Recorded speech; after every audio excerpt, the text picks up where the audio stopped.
Welcome to அனதிஸ் kitchen. வாங்க இன்றைக்கி சிதம்பரம் கத்திரிக்காய் கொசு ஒன்று பண்ணி காட்டுறேன்.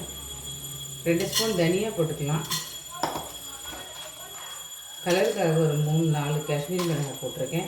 காரத்துக்கு ஒரு 8 காஞ்ச மிளகாய். இதுதான் மொத்தமே காரம். வேறு எதுவும் மிளகாய் பொடியெல்லாம் போட போகிறதில்ல. இதில் 2 ஸ்பூன் கடலைப்பருப்பு, அவ்வளோதான். இது எல்லாத்தையும் வந்து ட்ரை ரோஸ்ட் பண்ணிவிட்டு இதை வந்து பொடி பண்ணிட்டு வந்துடுவோம்.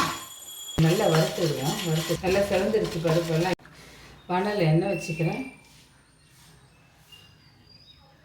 ஒரு 2 ஸ்பூன் எண்ணெய் ஊற்றிக்கலாம். எண்ணெய் காஞ்சிருச்சு. கடுகு போட்டுக்கிறேன். கருவேப்பிலை போட்டு வச்சு ஒரு 3 வெங்காயத்தை கட் பண்ணி வச்சுருக்கிறேன். சேர்த்துக்கலாம்.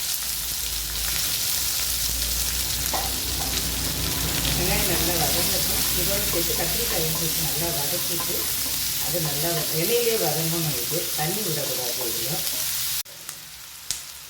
வெங்காயம் வதங்கிடுச்சு. இப்போ பொடியாக கட் பண்ணி வச்சுருக்கேன் கத்திரிக்காய், 1/4 கிலோ கத்திரிக்காய் சேர்க்கணும். நான் உங்களுக்கு எவ்வளோ அளவு தேவையோ அவ்வளோ போட்டுக்கோங்க. கொஞ்சம் வதங்கிடுச்சு. இது இப்போ இதை மூடி வச்சிடலாம். நல்லா வதங்கி வெந்துருச்சு பாருங்கள். இப்போ அது இது அப்படியே வந்து மேஷ் பண்ணிக்கிறேன். கொஞ்சம் இதை ஆஃப் பண்ணிவிட்டு இது வந்து இந்த ஒரு மேஷரில் நல்லா வந்து இந்த மாதிரி கொஞ்சம் இந்த மாதிரி மேஷ் பண்ணிவிட்டு இதில் கொஞ்சம் போல் ஒரு சின்ன நெல்லிக்காய் சைஸு புளி எடுத்து புளியை கரைச்சி விடுங்க. கத்திரிக்காய்க்கு தேவையான அளவுக்கு புளி விடுங்க. புளியை விடு கொஞ்சம் போல் மஞ்சப்பொடி போட்டுக்கிறேன்.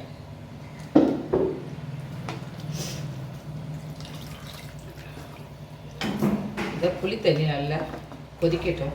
பச்சை புளி வாசனை போகிற வரைக்கும் கொஞ்சம் நேரம் கொதிக்க வைக்கலாம்.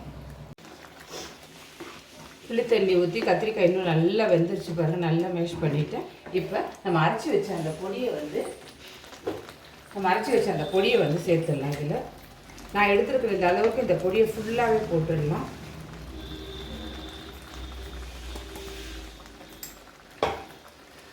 செம்ம டேஸ்ட்டாக இருக்குங்க இந்த சிதம்பரம் கத்திரிக்காய் கொசு. பொங்கலோட செம்ம சூப்பராக இருக்கும். இட்லியோட ரொம்ப சூப்பராக இருக்கும்.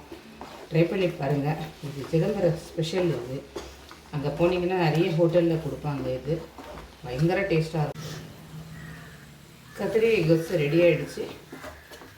சூப்பராக சூடான பொங்கல் சூடான இட்லியோட வச்சு சாப்பிட்டு பாருங்கள். செம்ம சூப்பராக இருக்கும். ட்ரை பண்ணி பாருங்கள். பிடிச்சதுனால லைக் பண்ணுங்கள், ஷேர் பண்ணுங்கள். உங்களோட வேல்யூபிள் கமெண்ட்ஸை கொடுங்க. நன்றி, வணக்கம்.